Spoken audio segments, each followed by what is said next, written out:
Hello there guys, it's Captain Invisible here and welcome to another hot seat campaign for Medieval 2 Total War. This is a modded campaign created by Swissman15 with a nice new interesting map which I will go over with you when we get into the game. But for now, let us create a password and jump straight in. Let's go with a password that I know fairly well, because it would be silly for us not to choose a password that we wouldn't remember. Let's just spelling it wrong.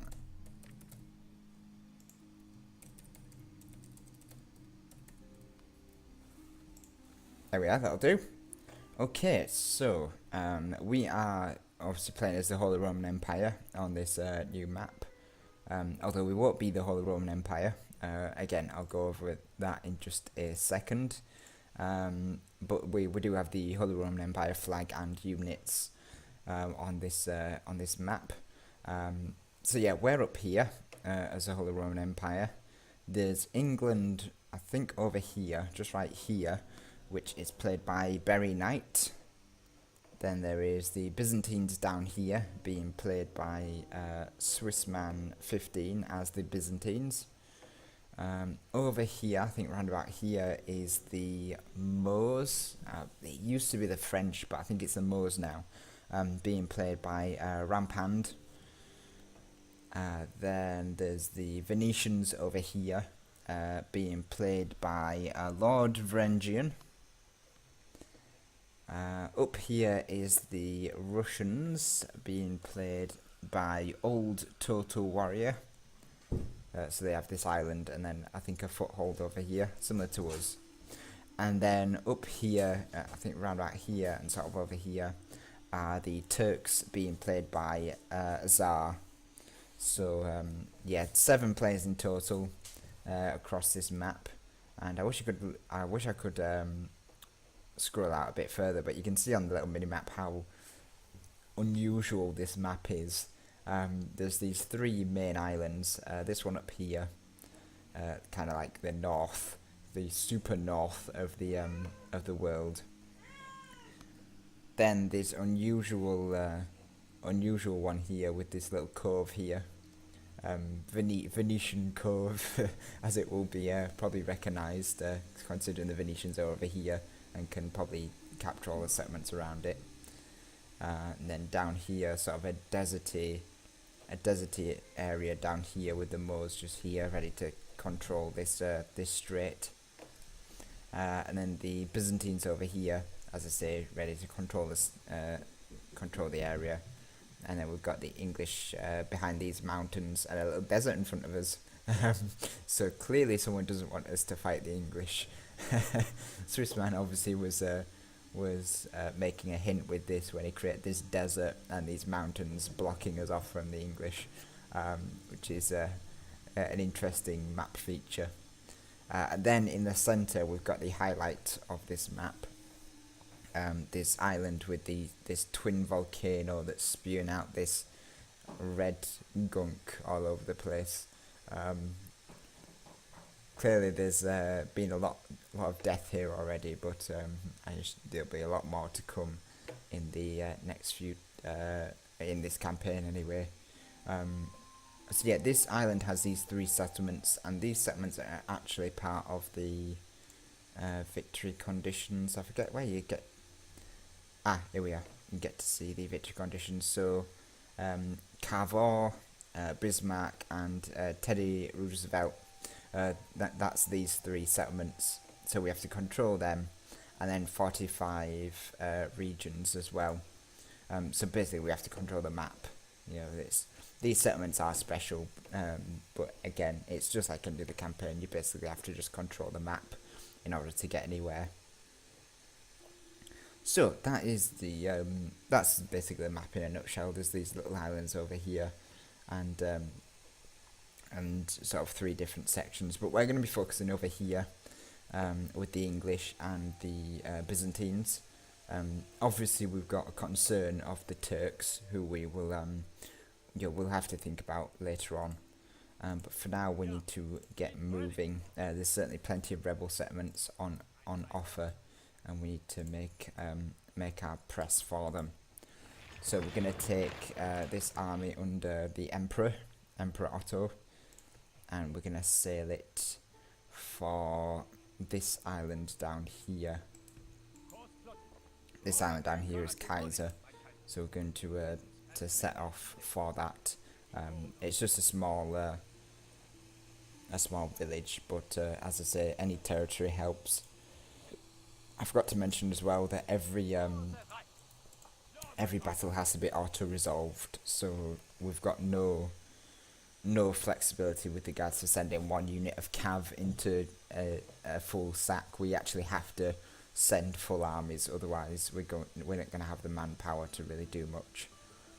So we're going to move this army down here as well, and then there's just Orwell just over here that we're going to attack with this army.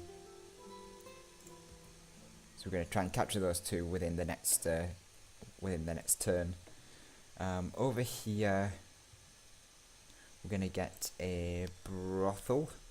That will allow us to train spies, and we could do with spies just to expand a bit more.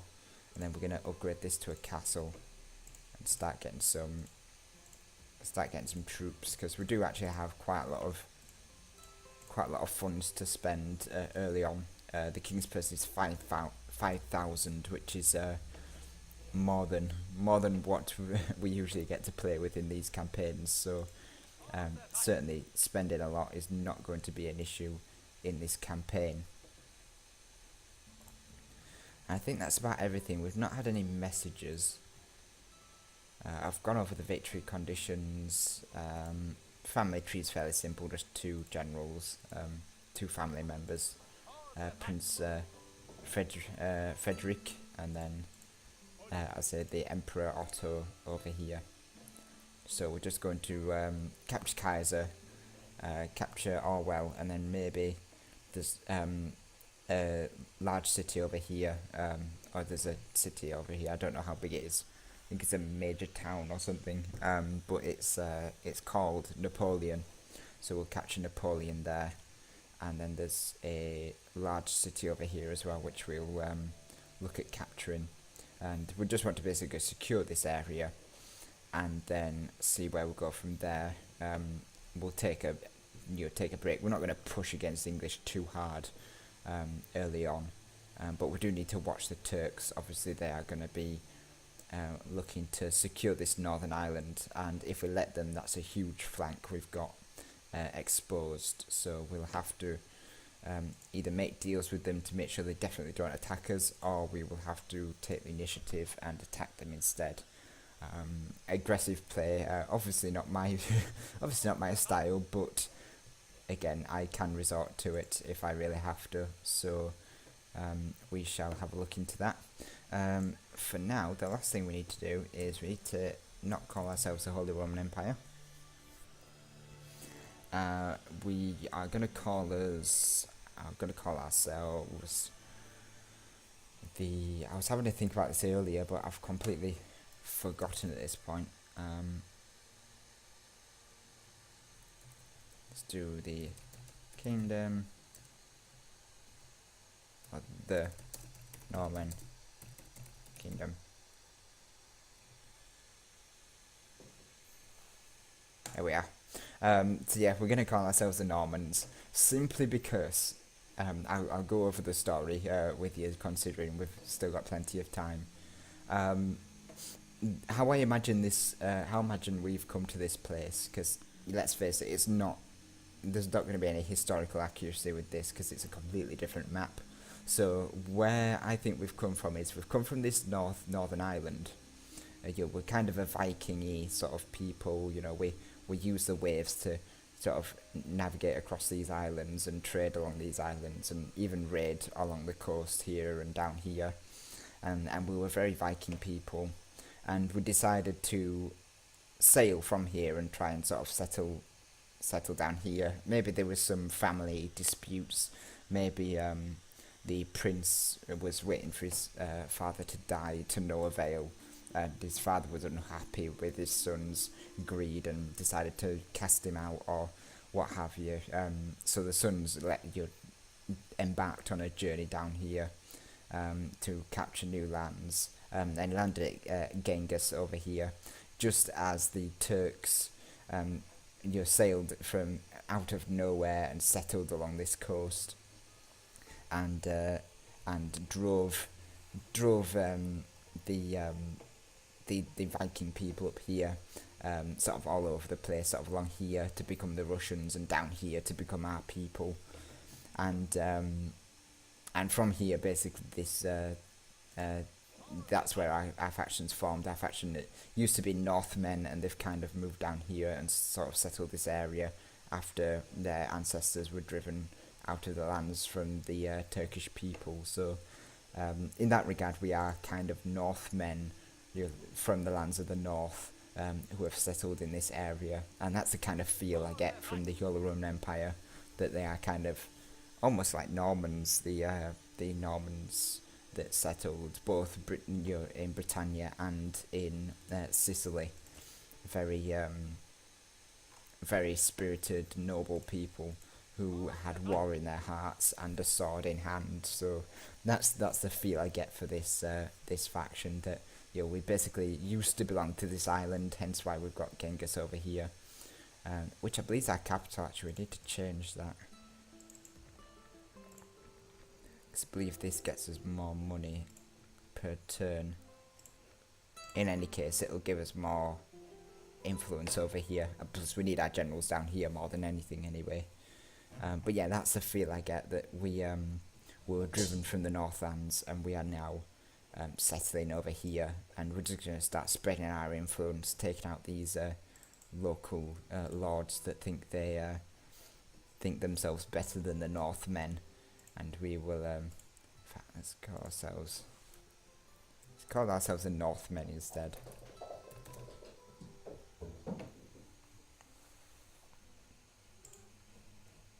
There we are. So we're going to drive our way through these local lords who think they can hold on to their riches and set up a new kingdom of the Normans in this area. So yeah, a bit of fun. As I say, this map is fun, and it's new as well. There's going to be no one's really going to have a stable strategy at this point. It's going to be very up in the air. Although saying we don't have strategy, I bet Swissman is going to try and get England to attack me, so that he can either attack England from the rear, or he can claim all of these rebel territories over here. These land bridges basically end a territory, so there's a lot of regions here that I think Swissman will want to take. So he'll probably put some pressure on England to attack me. But as I say, I'm not going to allow that. My diplomacy is fairly good. Everyone knows that I am I'm fairly open to diplomacy. So I hope I've given that impression in the Grand Hot Seat campaign, and it'll come over to this. I am willing to do diplomacy where I need to. But I have been criticised for not being aggressive enough. So don't worry, there'll be plenty of time for aggression in this campaign. The situation we are in currently is not a strong one, so we need to be aggressive in order to gain the best out of this campaign. But for now, that is everything I wanted to do. I'm going to capture these two settlements next turn, so we will look forward to that. But for now, that is my turn done, so we will end the turn, and we will save the game as Venice. As you can probably tell by now, with the file save, we have had to restart this campaign because there was a city on the map that wasn't working.